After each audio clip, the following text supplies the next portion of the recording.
Sampurasun wargi-wargi Sunda sadayana tepang dangu deui sareng tukang rahul dina ieu channel. Simkuring ayeuna bade neraskeun hanca carita nyegik carios ieu karangan Simkuring Pribados.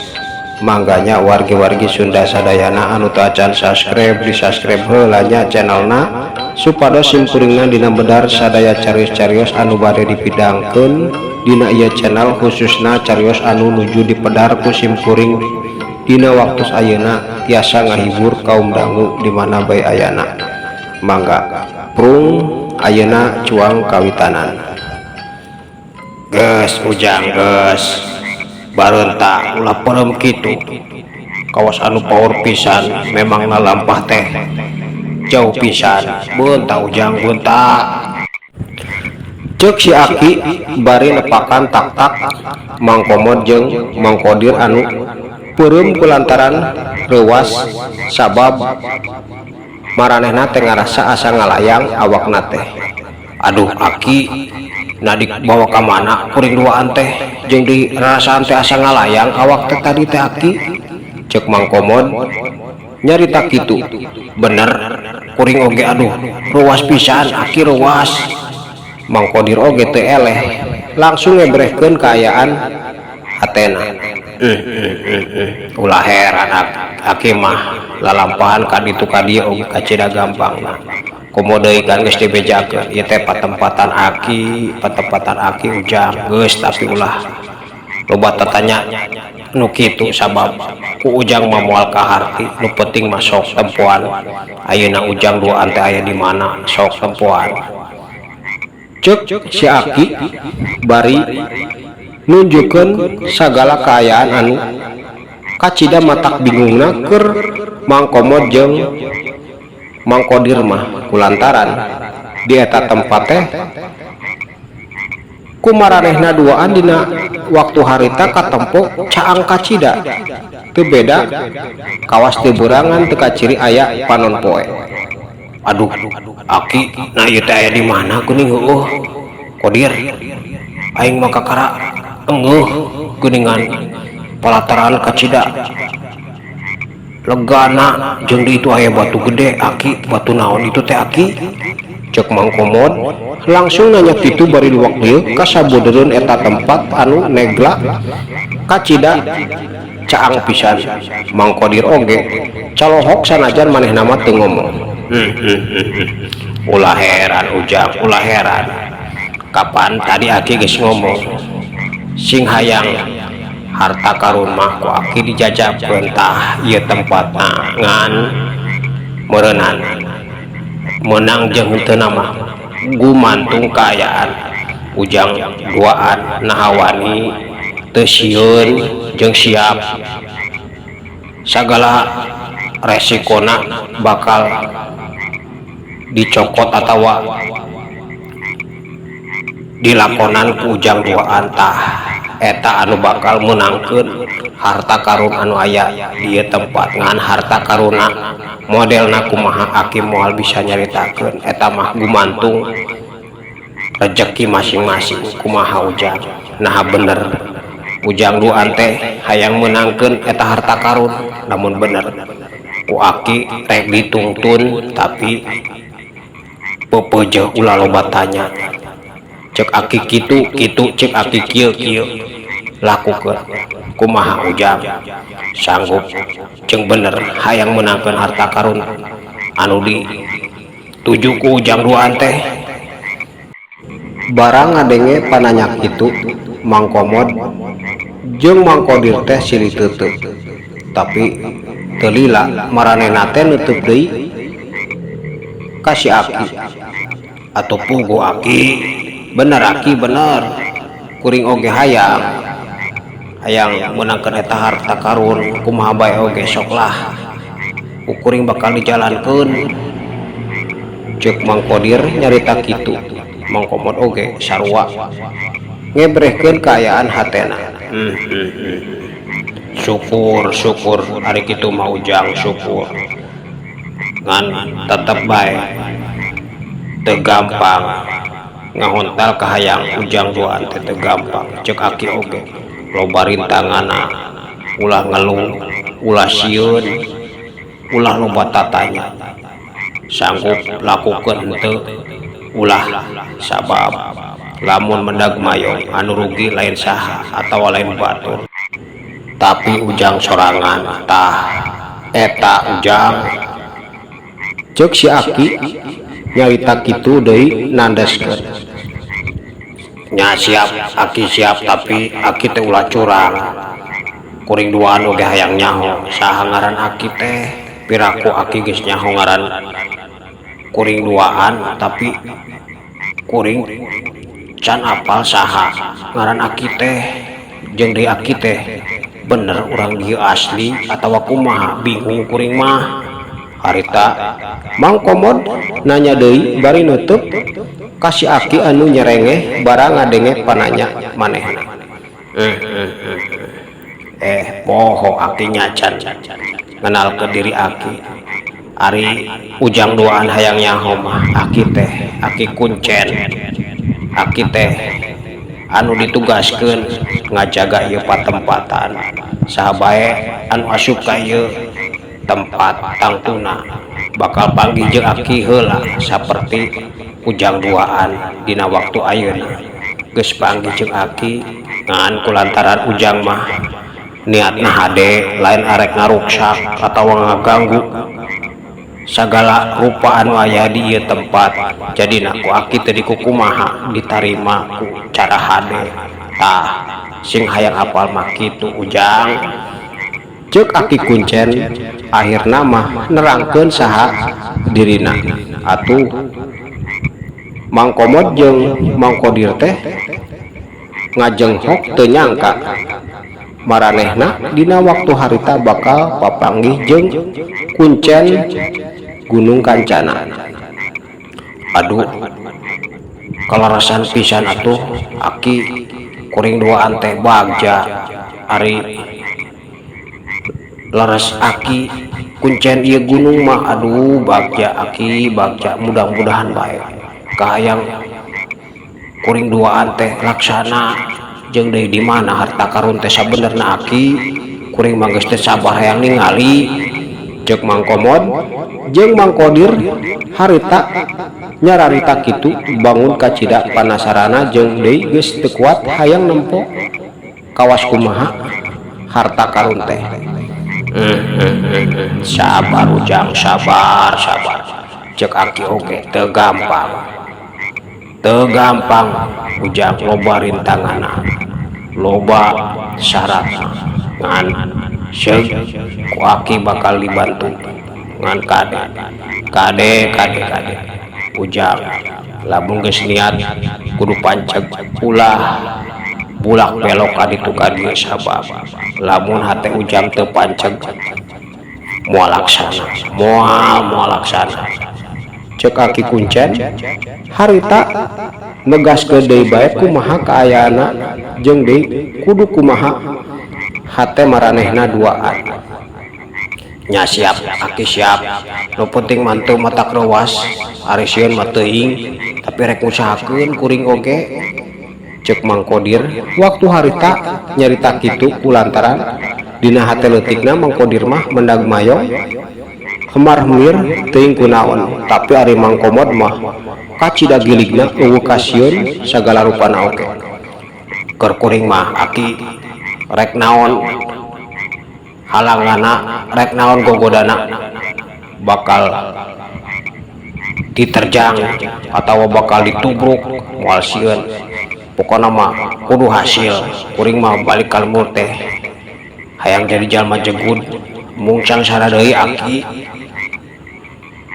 cek mangkomod waktu eta langsung ngebrehkeun kaayaan hatena atuh aki kuncen teh ngagelenyu imut ka cida bagjana. Syukur ujang syukur aki bunga ngadengena tapi ayeuna mah yap urang lempang heula tuh ngadeukeutan eta batu gede sabab didinya tempat atawa pantok nuju kana harta karun teh lamun ujang duaan sanggup ngaliwatan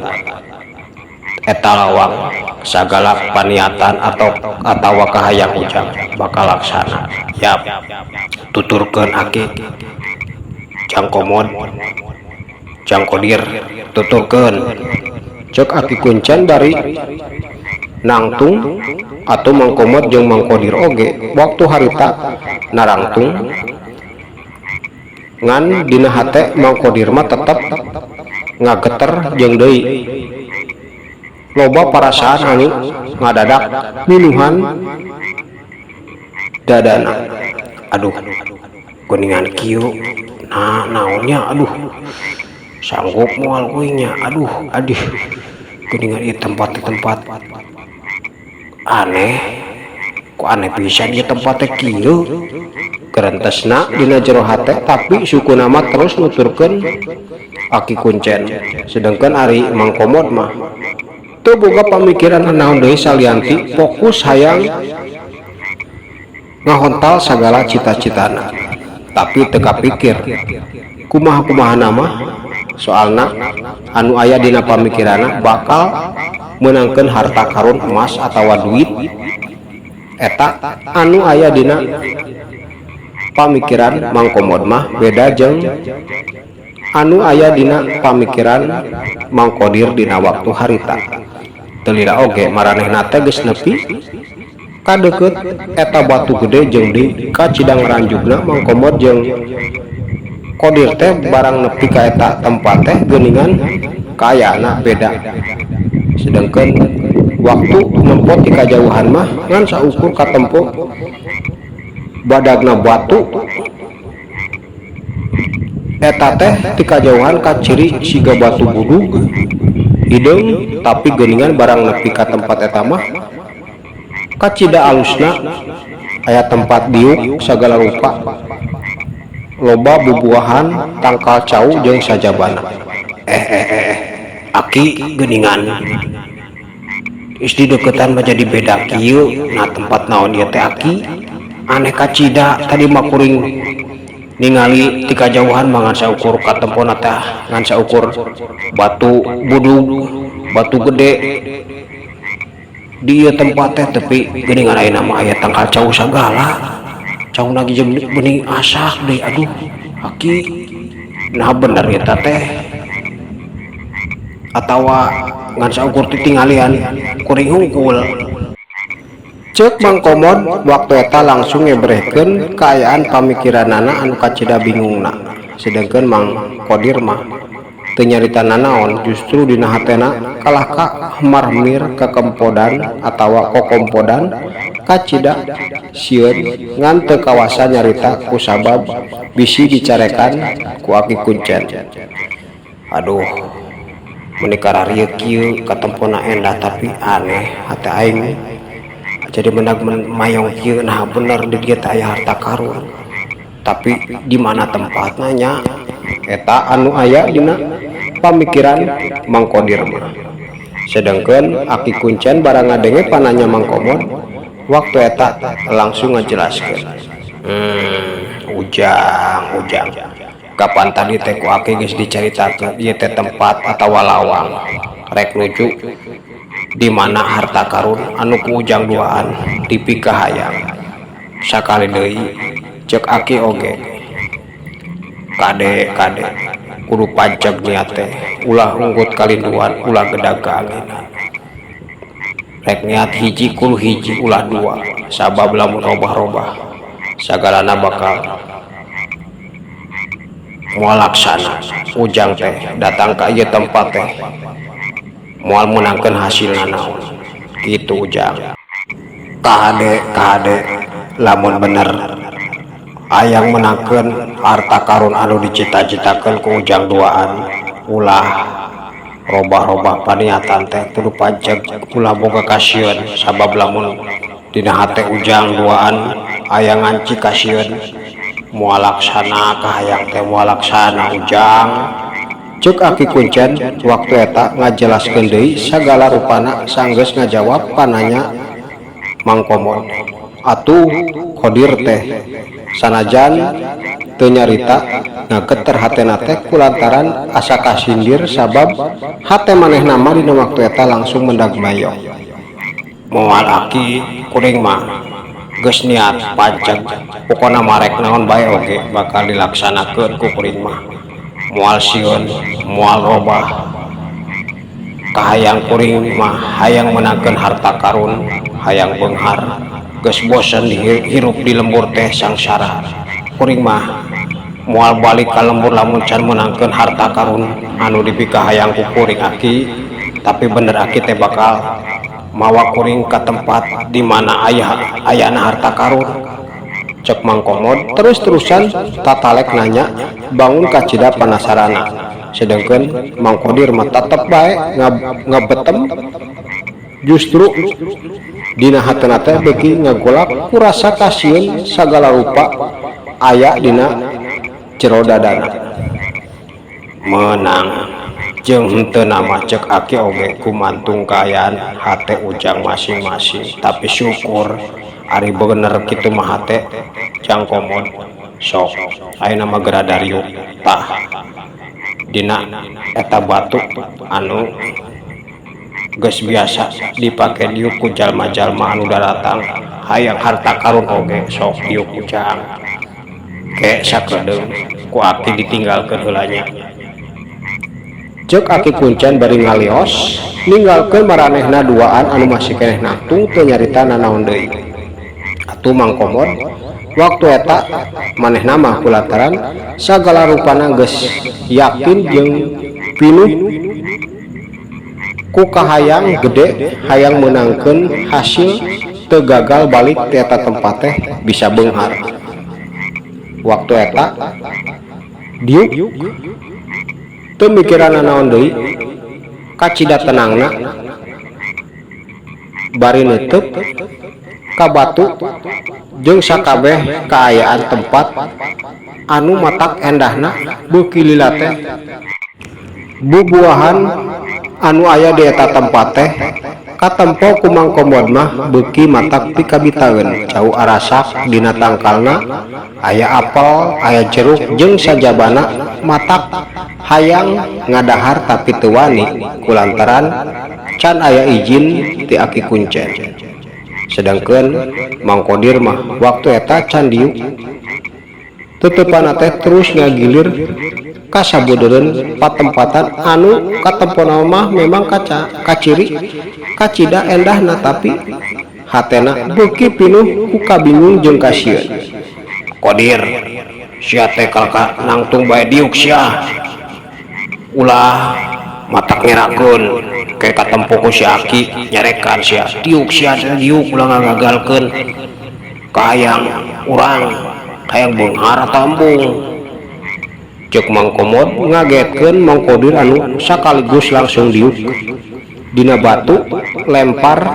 anu aya di tukangeun manehna. Tah kitu diuk cicing kawas bimbang kitu maneh mah lamun bimbang moal kajadian atuh menang harta karun teh. Cek Mang Komod nyarita deui teuing Mang kuring mah teh atuh jadi bareda kieu aneh. Cek Mang Qodir waktu eta langsung ngajawab kitu tapi Mang Komod teu kaburu nanya deui kusabab torojol teh teuing di mana kusabab kacida terehna Aki Kuncen teh geus balik deui ka hareupeun maranehna bari mawa 2 mangkok tina batok kalapa gede anu dieusian kumi instan ngebul kene kawas kakara menang masak. Aduh, aki kacida terehna jeung deui eta mawa mie hanut kene kawasna teh iraha masakna aki geuningan tereh-tereh teuing ceuk Mang Komod langsung nanya kitu bari neuteuk ka si aki anu nyerengeh terus diuk dihareupeun maranehna duaan. Ulah heran aki mah gampang ujang gampang di dieu mah ceuk aki oge ieu teh tempat aki rek kitu rek kieu oge kumaha aki jadi tong loba tatanya ayeuna mah sok geula dahar eta mie teh tah sok dahar Jang Komod Jang Kodir sameme ngalakukeun sagala rupana kudu didahar heula ku maraneh duaan eta mie teh kudu beak ulah aya anu nyisa saeutik oge sabab lamun teu beak eta tandana ujang duaan teh gagal moal hasil pamaksudan. Ceuk aki kuncen bari nyodorkeun 2 mangkok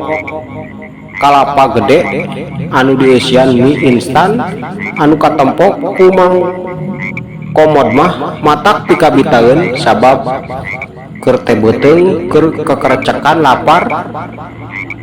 dina waktu eta manehna disodoran mie anu masih kene ngebul sedangkeun Mang Kodir mah sanajan teu ngomong jeung narima eta mangkok anu diisian ku mie hatena teh beuki kacida tagiwurna. Aduh nuhun aki nuhun keur teh lapar aki kacida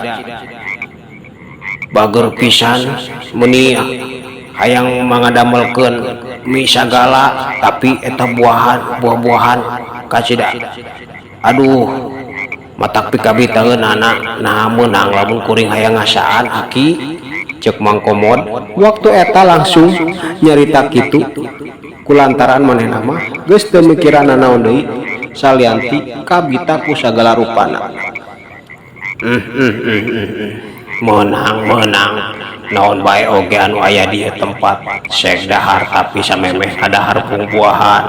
sok erepkeun heula eta mie kakara geus erep mie sok naon bae oge anu dipikahayang ku ujang duaan cokotan jeung daharan. Ceuk aki kuncen langsung nembalan kitu atuh matak pikabungaheun pisan keur Mang Komod mah sok geladahar ulah ngomong deui ulah nanya naon deui samemeh ujang duaan ngabeakeun eta mie. Ceuk aki kuncen harita nitah deui kudu sagancangna Mang Komod jeung Mang Kodir teh ngadahar mie atuh celebok Mang Komod teu loba nyarita deui langsung ngadahar mie meuni cacamuilan ku kacida nikmatna sedangkeun Mang Kodir mah barang kakara oge garpu anu geus aya mina rek dihuapkeun kana sungutna ngadon ngajerit ngajengkang pingsan kulantaran ku manehna mah ngadadak katempona lain mie tapi cacing anu uyek-uyekan matak gila. Aduh cacing les Mang Kodir teh geus teu inget di bumi alam deui. Geuningan batur ujang mah cilaka moal hasil ujang tempo tuh kalah kagagoler kitu tapi keun ulah hariwa manehna moal nyahonan deui kena lamun geus hudang teh ayeuna mah sok beakeun heula mina ujang beakeun. Ceuk aki kuncen nyarita kitu bari neuteuk ka Mang Komod anu kakara oge arek nanya kapiheulaan ku aki kuncen ngomong kitu atuh Mang Komod teh harita teu nyarita nanaon deui salianti terus ngadekul ngabeakeun mie anu katempo ku manehna mah tapi sabenerna mah eta teh cacing kalung kacida baradagna uyek-uyekan ngadon di dahar ku Mang Komod. Syukur ujang syukur sok ujang mah bakal hasil tapi hampura aki moal bisa ngabantu si Kodir sabab hatena teu panceg ujang cek Aki Kuncen waktu eta nyarita deui sedengkeun Mang Komod teu nyarita manehna mah salianti terus ngadahar eta emi cacamuilan nikmat pisan. Aduh Aki aya deui henteu mi teh asa kurang keneh ieu teh Aki aya ditu cek Mang Komod waktu eta ngadon menta deui kulantaran beuteungna masih keneh karasa lapar. Ke ulah waka menta deui mi ayeuna mah ya tuturkan Aki ayeuna Aki bakal mawa ujang ka tempat harta karun anu ku ujang dipikahayang cek Aki Kuncen nyarita kitu bari nangtung nu bener Aki nah bener teh tapi kuring itu ieu teh asa lapar keneh mun aya mie mah yang dahar mie deui atawa buah-buahan kabita kajida Aki kabita kuring mah cek Mang Komod waktu harita langsung nyarita kitu. Gampang masalah eta mah ujang oge bakal subuh di tempat anu bakal dituju ku urang duaan nu ke ujang bakal aya anu nitah balang dahar sagala rupana di eta tempat. Jadi ulah loba nyarita ayo tuturkeun Aki ujang cek Aki Kuncen bari narik leungeun Mang Komod anu teu nyarita deui jeung deui lat wae poho ka Mang Kodir mah anu masih keneh dina kaayaan pingsan teu inget nanaon deui. Waktosna ka Bujeng Seep cag urang kantunkeun heula dipikeun ka dieu cariosna kumaha nya kaayaan Mang Komod dina waktu harita rek dibawa ka mana sabenerna ku Aki Kuncen. Insyaallah kapayuna ku sim kuring cariosna diteraskeun deui. Sapunya begat simpai paturai patepang deui mangga permios.